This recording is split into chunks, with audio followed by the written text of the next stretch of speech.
కారం రంగు రుచితో ఉంటుంది. ఆచి మిరపపొడి అదరగొట్టే కారం రంగు రుచి. హైదరాబాద్ లోకల్ బాడీ ఎమ్మెల్సీ ఎన్నికకు రేపే పోలింగ్. భాగ్యనగరంలో పాలిటిక్స్ హీట్ ఎక్కిపోయాయి. ఓటు హక్కు ఉన్న కార్పొరేటర్లు నిజంగా హిందువులే అయితే బీజేపీకే ఓటేయాలి అంటూ నగరంలో పోస్టర్లు వెలిశాయి. మరోవైపు ఇవేం బ్లాక్ మెయిల్ పాలిటిక్స్ అంటూ మండిపడుతున్నారు కాంగ్రెస్ నేతలు. బీజేపీకి ఓటు వేయకపోతే వాళ్ళు హిందువులు కారా అంటూ ప్రశ్నించారు మంత్రి Ponnam Prabhakar. So MLC election voting కి సమయం దగ్గర పడుతున్న కొద్దీ నగరంలో ఉద్రిక్త పరిస్థితులు నెలకొంటూ ఉన్నాయి. బీఆర్ఎస్ కాంగ్రెస్ ని బీజేపీ నేతలు టార్గెట్ చేస్తే బీజేపీ తీరుపై హస్తం పార్టీ కన్నెర చేస్తోంది. బుధవారం హైదరాబాద్ జిల్లా లోకల్ బాడీ ఎమ్మెల్సీ ఎన్నిక పోలింగ్ కోసం అధికారులు ఏర్పాట్లు పూర్తి చేశారు.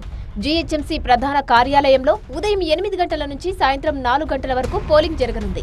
ఈ నెల 25న కౌంటింగ్ జరగనుంది. ఈ ఎన్నికల్లో మొత్తం 112 మందికి ఓటు హక్కు ఉంది. వీరిలో 81 మంది కార్పొరేటర్లు, 31 మంది ఎక్స్ అఫీషియో సభ్యులు ఉన్నారు. ఎంఐఎంకు 41 మంది కార్పొరేటర్లు, 9 ఎక్స్ అఫీషియో సభ్యుల బలం ఉంది.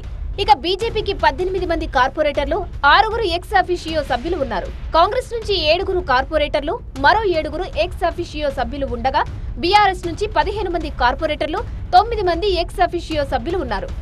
గత 22 ఏళ్లుగా ఏకగ్రీవమవుతున్న హైదరాబాద్ జిల్లా ఎమ్మెల్సీ ఎన్నికలను ఈసారి బీజేపీ రసవత్తరంగా మార్చింది.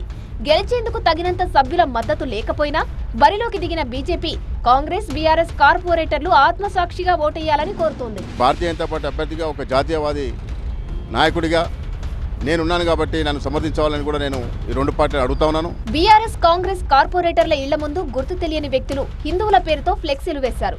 కార్పొరేటర్లు హిందువులు అయితే ఎంఐఎంకు ఓటేయొద్దని, బీజేపీకి ఓటేయాలని ఫ్లెక్సీలో కోరారు.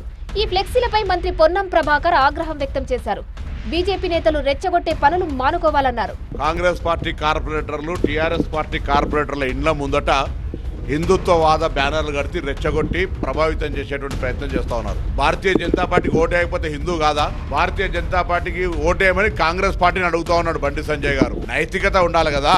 50 ఓట్ల అబ్సల్యూట్ మెజార్టీతో ఉన్నటువంటి ఎంఐఎం గెలుస్తుంటే 24 ఓట్లున్న బీజేపీ పోటీ చేస్తూ హిందువులైన వాళ్ళు ఓట్లేయాలని రెచ్చగొడితే ఏమర్థం ఉన్నది ఇందులో? ఈ ఎన్నికల్లో బీఆర్ఎస్ ఓటింగ్ కు దూరంగా ఉంది. కాంగ్రెస్ ఓటర్లు అధిష్టానం నిర్ణయం ప్రకారం ఓటేస్తామంటున్నారు. మరోవైపు బీజేపీ మాత్రం క్రాస్ ఓటింగ్ నే నమ్ముకుంది.